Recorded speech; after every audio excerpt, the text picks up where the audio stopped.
Você já ouviu falar sobre os gentios na Bíblia? Talvez você não saiba, mas esse termo tem tudo a ver com você.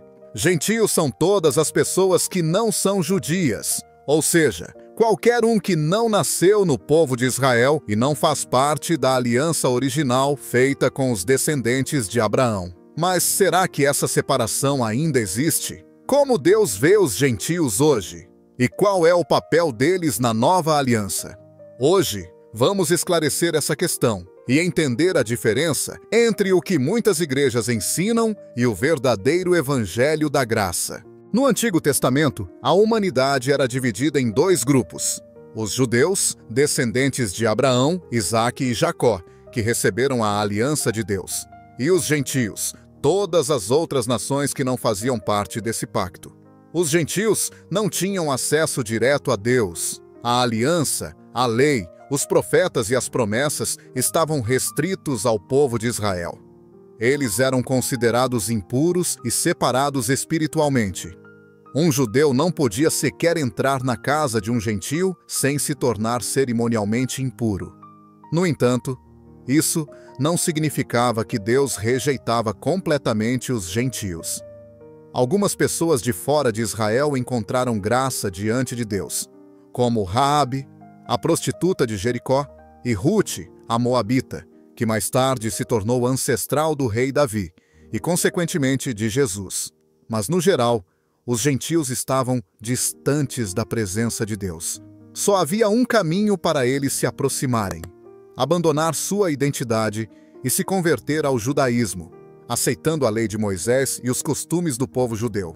Isso permaneceu assim até a vinda de Jesus.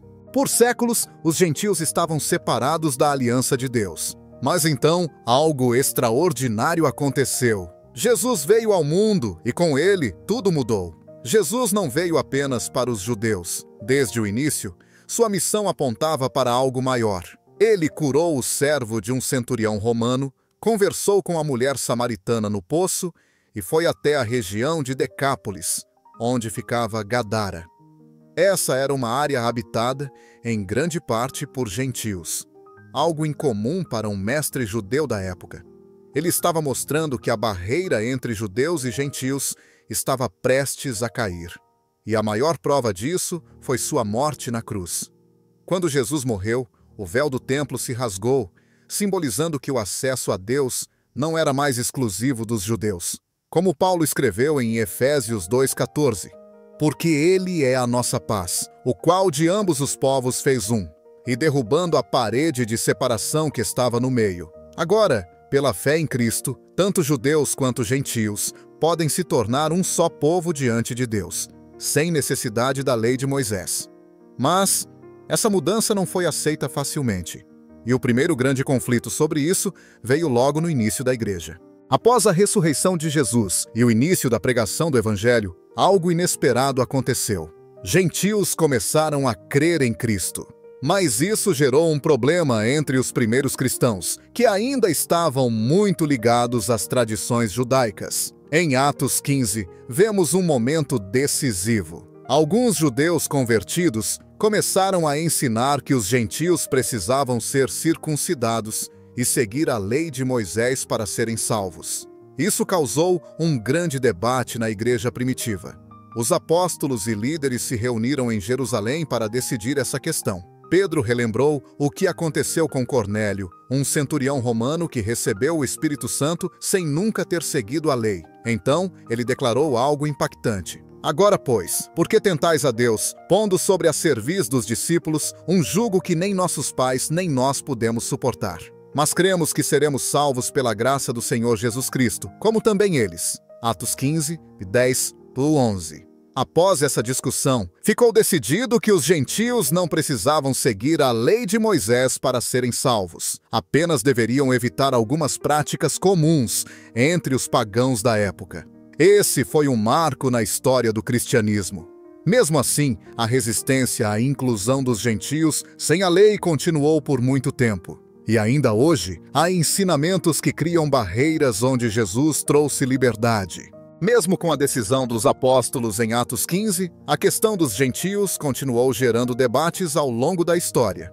E até hoje existe uma grande diferença entre o que muitas igrejas tradicionais ensinam e o que o verdadeiro Evangelho da Graça revela.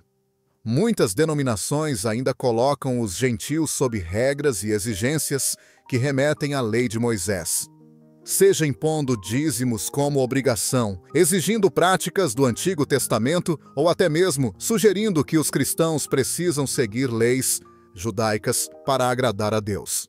Mas o Evangelho da Graça ensina algo completamente diferente. Paulo, em suas cartas, deixa claro que não há mais distinção entre judeus e gentios diante de Deus. Em Gálatas 3:28, ele declara: não há judeu nem grego, não há servo nem livre, não há macho nem fêmea, porque todos vós sois um em Cristo Jesus. Isso significa que em Cristo não há mais um povo escolhido, separado dos gentios. Todos os que creem são salvos unicamente pela fé, sem necessidade de cumprir mandamentos da lei. Infelizmente, muitos cristãos ainda vivem como se estivessem presos a um sistema de regras, quando, na verdade, Jesus já trouxe total liberdade. Desde os tempos antigos até os dias de hoje, a relação de Deus com os gentios passou por uma transformação profunda. Antes, os gentios estavam separados das promessas divinas, mas agora, através de Jesus Cristo, todos, judeus e gentios, têm acesso livre à salvação. Para contextualizar, se você é brasileiro, você é considerado um gentio, pois não pertence ao povo judeu por nascimento ou tradição. No entanto, a boa notícia é que em Cristo não há mais barreiras ou exigências da lei de Moisés. A salvação é um dom gratuito de Deus, acessível pela fé em Jesus. Como está escrito em Efésios 2:8-9. Porque pela graça sois salvos, por meio da fé. E isso não vem de vós, é dom de Deus. Não vem das obras, para que ninguém se glorie. Isso significa que práticas como a observância estrita de certos rituais ou a imposição de costumes específicos não são requisitos para a salvação. Infelizmente, algumas tradições religiosas ainda mantêm práticas que podem ser vistas como obrigatórias, como a contribuição do dízimo, jejuns específicos ou campanhas de sacrifício financeiro. No entanto, é importante entender que, sob a nova aliança, essas práticas não são condições para receber a graça de Deus. Queremos saber a sua opinião. Você já se sentiu pressionado a seguir regras ou rituais que parecem contradizer a liberdade oferecida por Jesus? Deixe seu comentário abaixo e compartilhe este vídeo para que mais pessoas possam conhecer a verdade libertadora do Evangelho da Graça.